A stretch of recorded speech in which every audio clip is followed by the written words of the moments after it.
What makes a song feel nostalgic, raw, and absolutely timeless? For me, one of the best artists who nails this vibe is Beabadoobee.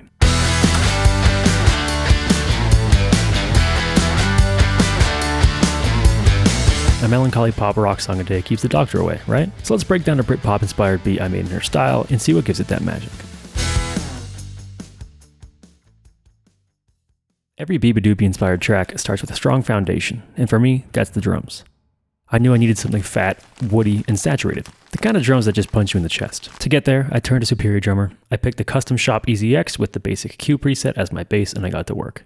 I tweaked it to focus on two key elements, a thumpy, woody kick, and a deep snare with a lot of character.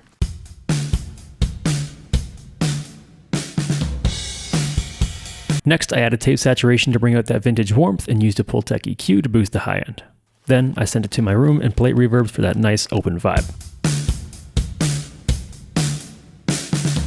But it still needed more, so I took the MIDI, duplicated the kick and snare, and put them on separate tracks. Then I added 2 extra samples from the Make Pop Music Sour Candy drum kit, and that filled it out perfectly.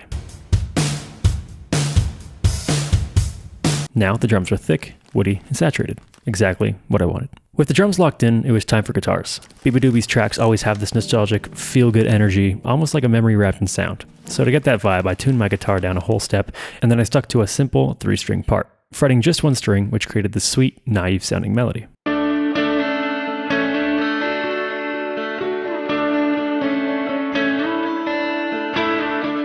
For the tone, I used 𝗕𝗘𝗠𝗕𝗥 and ran it through Mixbox for EQ and tape saturation.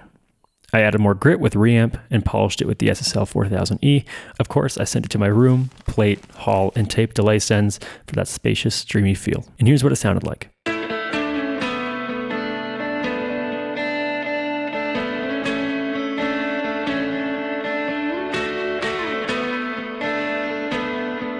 But one guitar isn't enough. I needed a supportive layer to ground everything. This time I used Amplitude 5 and my custom shop pack with a little more room mic and again the 𝗕𝗘𝗠𝗕𝗥. A touch of tape delay brought it all together. Together, they're gritty and a little broken up. Just what I was going for.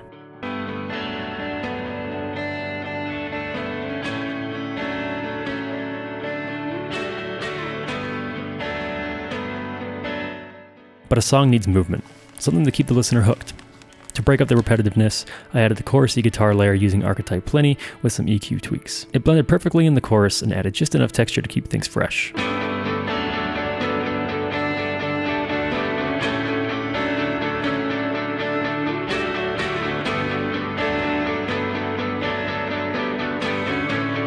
No Beabadoobee inspired track is complete without a thick, saturated bass tone.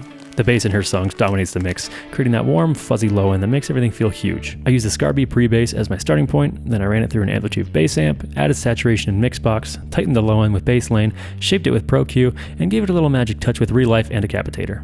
The result? A bass tone that's fat, wide, and alive. For the final chorus, I wanted to elevate the track. I layered in 2 Juno parts, one as an atmospheric pad, and the other as a string arpeggio.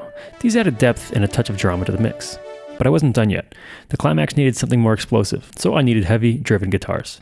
I used 2 instances of the Friedman DS40 and 2 instances of the Suhr PT100. I panned those left and right, and those guitars created a massive wall of sound effect.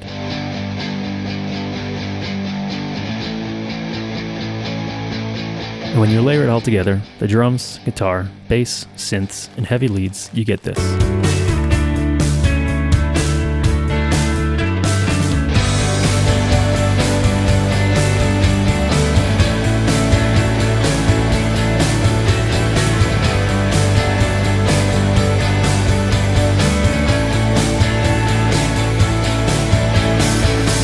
This is how I captured that Beabadoobee vibe, a mix of nostalgia, grit, and heart.